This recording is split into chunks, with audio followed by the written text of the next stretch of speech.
אחת הבעיות שהכי מפריעות לקבלנים ולגננים או אדריכלים לאפיין קורטן בפרויקטים, זה הנושא של נזילה של החלודה.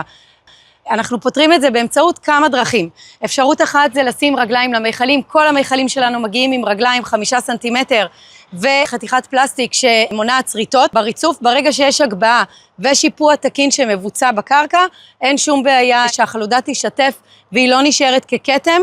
דבר שני שהרבה עושים, לוקחים ברזל מגולבן, מיכלים עגולים רגילים, מברזל מגולבן בצבע שאנחנו עושים עליו צבע שנקרא איירון 2020, הוא קצת מחוספס, אפשר לראות את זה גם, הוא קצת חולי אפילו, הוא עושה ממש תחושה של קורטן בחלל. כאן אנחנו רואים קורטן רגיל לחלוטין, הוא בערך בן שנה, נהיו לו נקודות קצת, הוא החליד, הוא השתנה, הוא עמד קצת בצל, עמד קצת בשמש, אי אפשר לדעת איך קורטן יחליד, זה הקטע שמדליק בו, אנחנו רואים גם עוד כל מיני סוגים של החלדות כאן, והאופציה האחרונה היא